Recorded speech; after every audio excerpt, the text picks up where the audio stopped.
Okay, we're boiling down to the last two domains, and this one's going to be domain 7, security operation.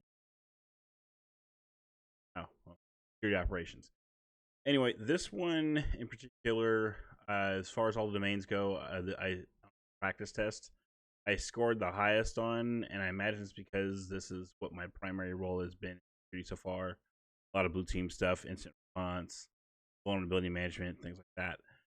So there's a lot of stuff to cover in here. There's a lot of, it feels like there's a lot of stuff because this stuff I interact with the most. So for the stuff on the GitHub page, you're probably going to see more content here than anywhere else in any other domains I covered so far. With that out of the way, what does that mean? So we talked about asset management, security risk management, engineering, building things out.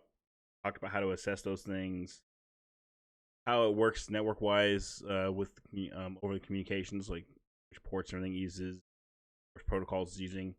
Now we get into the meat of it. What do we do when we put all that stuff together, and what does protection look like on a more day-to-day basis? Let's see. So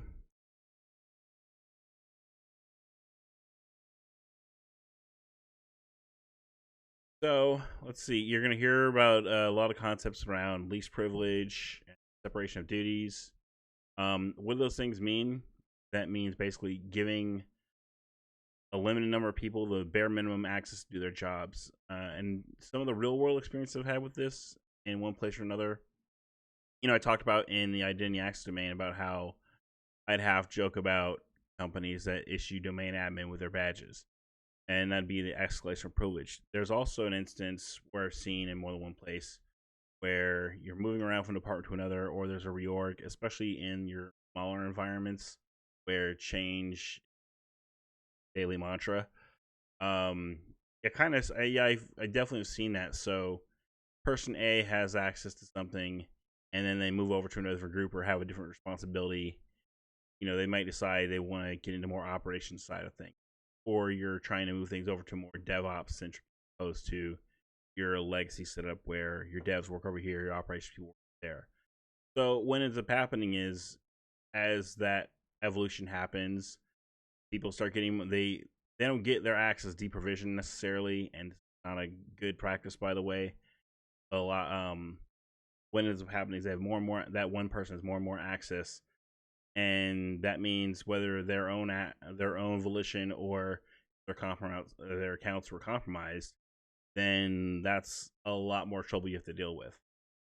And that's what gets into least privilege. So you're granting that person a bare minimum level of access, and making sure if they've changed roles that they only the bare minimum access for their current jobs with then you get into separation of duties. Now, this based on the definitions in the book, it tends to lean more towards a lot of organizational stuff. Like, I've been in quite a few roles here and in operations land, and it wasn't like I drastically changed what job I was doing from 1 month to an next, or even 1 year to a next. So you won't see it there. Maybe it happens at the management level, and maybe it doesn't. Maybe it happens with specific duties, but I don't see this mass shuffling around. We get into the problem of the whole access creep, where you have somebody giving more and more access to one group to another, but then with the job rotation, where it's going to happen, where you're moving, I haven't seen either one of those done and managed well. So I don't, and maybe it does happen.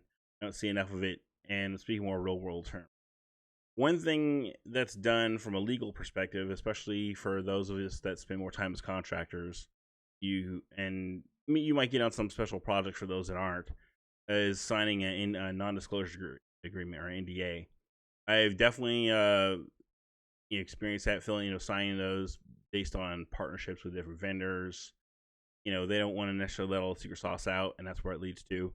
Or coming on as a contractor, and depending on where you're at, they may not be part of onboard. But that NDA is basically there to legally protect you from the company from leaking information. So now we get into the daily activities, right? We're monitoring stuff, and I've got these, and this may or may not be an interview question I've asked on more than one occasion. but describing the difference between events and incidents. It also mentions alerts in here. Um, it'll kind of fall into place. But basically, an event is anything happening. If we look out the window if I look out my window right now, there's traffic, cars, or whatever. So that's events. And an incident is when there's an accident or a flat tire or something that negatively impacts the environment in terms of the IT infrastructure or the context of this domain. So there's tons of events, and this doesn't really get too much into things like a SOAR or a SIEM, SIEM, like a Splunk, where you're not going to go into deep explanations of what those are. But in real world terms, you have something that you forward all your logging over to. So your applications, different servers, if you have the kind of money to do it every endpoint, but that's not often the case. And all that stuff gets sent into one centralized logging. And there's a bunch of, you can correlate things from one event to another, like, oh, there's this database server is having performance issues. Oh wait, it's because this thing over here is doing this. So that you initially you say, oh, that thing has an issue, and you start looking at different events and trying to correlate, well, how do these events tie to that? Oh, maybe it's because that database server has some kind of maintenance job that runs at a certain time of day or month, whenever, which happens to coincide with another innocuous event. So when you get an alert for things, it doesn't necessarily always mean it's going to be an incident where you're like a security incident, but it may mean a bunch of other things, and that's why correlation is really important, right? So we get into an incident, and that's where it's actually a thing. Like, okay, depending on what you're dealing with in terms of your threat landscape, what you have to defend, you may it may come in the form of an alert you received through one of your tools, email notification. If you have a partnership with any MSSPs, they may be sending you information on the alerts, or it could be somebody emailing you saying, "Hey, this person clicked on a really bad message," and that's when you get to the response piece. Um, for the response side of things, and incident response, you'll hear about these steps. And this is a very academic version of it, and it'll vary from one thing or another depending on what you're dealing with. You go through all the different steps, where I kind of glossed over the first two in terms of setting up the logging, and now you've detected a thing, and now you're about to respond. So the response piece, this is where this comes in, where you start responding to a threat, and you might do things to, hey, okay, where's it? What's the alert coming from, or what's the source of giving this incident? And you're beginning to contain it. You're what's called in emergency room terms, you're stopping the bleeding. In fact, if you understand, I don't know, I'd have to look up the processes on what these terms are in the medical field or in emergency rooms particularly. But there's a lot of similarities in terms of how you deal with an incident versus how you take care of a patient. So you're getting to a mitigation. You now know there's a threat. You're containing it. You've stopped the bleeding. So that might be things like going back to the stopping the bleeding. You're doing things like maybe blocking an IP address. May at the minimum, any sort of you're looking for indicators of compromise. Any sort of network traffic or things that are suspicious, you're blocking that stuff out. If there's a compromised user, things like rolling their credentials, or at the very least locking their accounts. Then you're getting into once you're starting to you're blocking the traffic. You might, in the case of phishing, you're blocking the malicious email sender so they can't send more. But when you get into the reporting piece, this is where you get into, assessing the damage. How bad was it? How many people were impacted? What was impacted? How long? All those different factors. Depending on where you're at and what kind of threat you're dealing with, that response may be there may, if it's predictable enough, and I'll talk about the maturity of all that stuff in the next domain.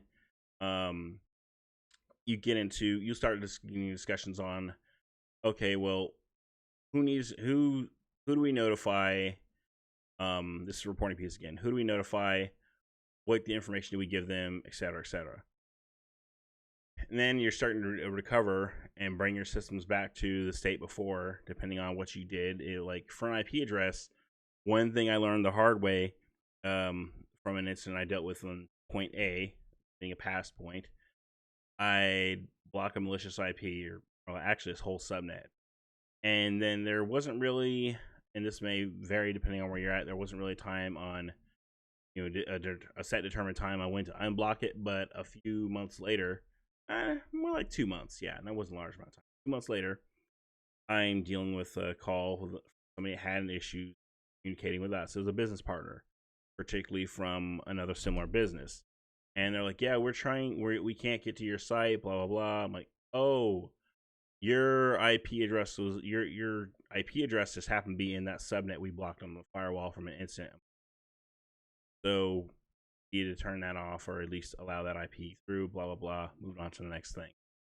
So when you're talking about eliminating these threats, sometimes it might be from an malicious IP, sometimes it might be from emails, etc. It might be an already compromised account from a legit business partner, so you assess, well, what do we do there? And these questions are very case-by-case basis. I mentioned some of this stuff in incident response plans, or as far as interview questions. I was asked once in an interview to come up with my own incident response plan, not necessarily follow what is in a book or the academic version of, but what do you do? The thing you'll run into, especially for you folks that are more junior, and that's a very misleading term, is you might be fairly new in security, but you might be asked to do a lot of stuff that requires a lot of responsibility early on, especially if you're going to a smaller company. So you'll run into a scenario of, oh, my entire team is out of the office at a conference. The only other person that didn't go to the conference is out sick or in labor or what have you, and any number of things, right?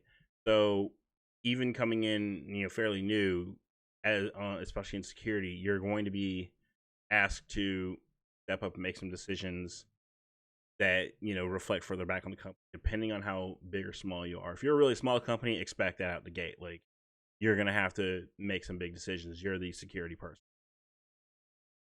And with that, you come up with your own way of doing. You might come up with your own methods, especially if it's a smaller shop. You might be building this program out. You're coming in thinking, I'm going to contribute to the team and do X, Y, and Z with my team, but you don't realize you're coming in. You're the team, so a lot of stuff comes in handy. I answer some of the other questions. You won't dive deep into indicators of compromise and how to deal with those things and different tools as much for the scope of the exam, but since I like talking about the real world stuff and post exam related things to learn, I recommend this book right here, Incident Response and Computer Forensics Handbook.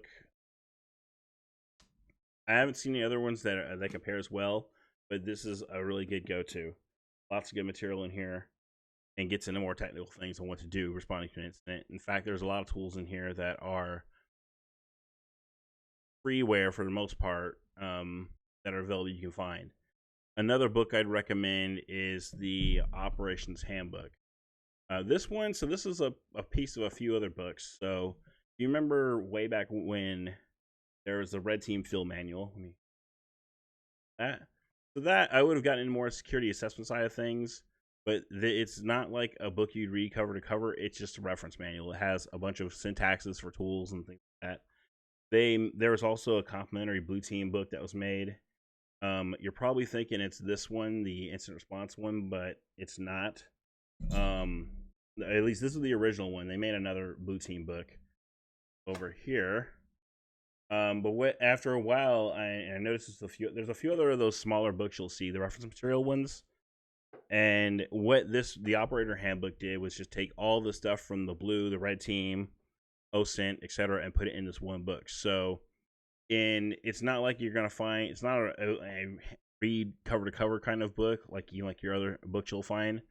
But there's a lot of really good material for tools and syntaxes for stuff like TCP dump and things like that. Any sort of information you need to get on either side of the fence. It'll mention different. There's a chapter. There is an OSINT chapter in here. It'll show you a bunch of different commands you can run. You can barely see that, but I'll include the link to the book in the GitHub repo. Feel free to check that out. What else we cover here? The indicators of compromise. Like I said, you're not going to see a ton of these, and as far as I can remember, I didn't see a ton of specific questions in the practice exams as far as what indicators of compromise are, but it's something to think about. So, unusual network traffic. If you're seeing specifically, like you see an external IP in your network traffic, then you look that IP up, it has a bad reputation, and go, okay, what's this thing? What is trying to go to this thing, or what is it trying to do talking to us? If there's some applications that don't look familiar to you, and you'll see that with a lot of antiviruses, they might detect something. That might be an indicator. That could also be a false positive if you're working in a place that has a lot of in-house built software. A lot of that stuff that's coded inside may behave like malware. I've definitely seen that. Especially if it's something that's more open source and they're trying to like piecing it together. Out of the box, you can find all the source code information on that stuff, which is good. But the downside of it is just like any other software. Once humans start interacting with it and making it less and less secure to function more and more, you'll run into a problem. Some code out there is all just has very similar behaviors of malware. There's been some sysadmin tools I've seen behave similar to Mimikatz. So when you're seeing an alert for things, you're kind of verifying it's an alert and not a false positive, and that's where a lot of this stuff begins. And you might have an inventory of what software you have in the environment, so later on that's something legit or not, but case by case basis. Another piece of the security operations side of things gets into asset management, particularly around vulnerability management and baselining. That's a couple of different topics. So vuln management, it can be, at first you think it's something as simple as, oh, I'm going to run a scan. Here's a bunch of stuff that it found. Go fix it. Never that simple. Depending on where you are, sometimes you'll have issues where a scanner will break something. So there's only certain times you can run a scan.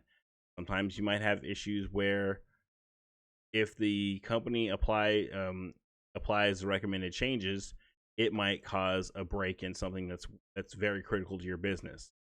So what's a common referred to as a risk register, you kind of annotate those things, say, hey, this thing can't be remediated because of X, but we're not going to sit on it forever. We're going to discuss it more, at a future date, or keep an eye on it.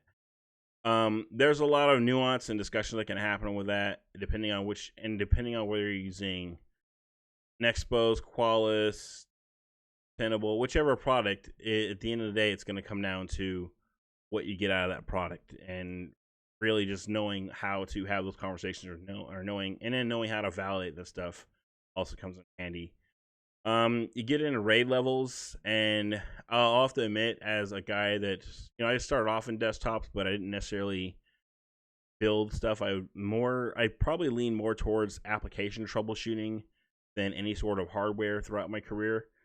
Never was a network guy or a storage guy. I've been familiar with the terms, and have my own lab where I've used a couple of different raids. Get to know these. I say exam or not, even on the practice test, some of these will trip you up a bit.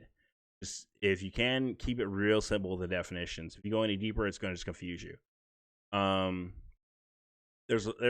is a lot of content on, I wouldn't say a lot really, but I'd recommend studying a bit on the business continuity and disaster recovery plan, particularly the steps in the process, and knowing the difference between a hot, warm, and cold site. So hot site implies pretty much like, okay, you have a disaster, you can make minor changes and be up and running with very little loss. You might have a full copy of the data you backed up. Your more middle ground warm site, that's kind of like, okay, we might have to turn some things on. You might have to restore data to a point of a shorter amount of time, but here we are.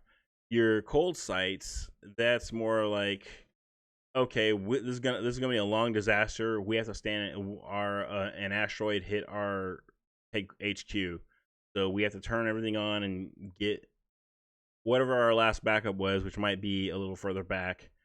It's gonna take longer to get this up, but we have the site on standby. And that you'll understand the difference as you read a little bit further. And then you get into discussion of the type of backups you have, and knowing what the quickest backup is to the quickest type of backups or combos you can do with backups. You're always going to at some point have a full backup, and depending on where you need to go further with quick backups or long retention, you decide on full incremental or full differential. Definitely read up on those. You'll hear about specific metrics too with the disaster recovery. Not so much mean time to failure, but definitely get to know the differences between your recovery time objective and recovery point objective. So recovery time is how long can we be down. Recovery point objective is how much can we lose. A day's work, and so how long can we be down before we lose really big money. A day. In the case of Scripps Hospital with the ransomware attack, they were down for a bit longer, more than likely. So that might have had some kind of impact. The recovery point objective is how much data can you lose. So if their backup solution was solid, then they haven't lost that much data. If not, well, in a lot of cases where they don't happen as often, it might be a total loss for the business. In the case they haven't backed anything up at all. As far as disaster recovery scenarios, I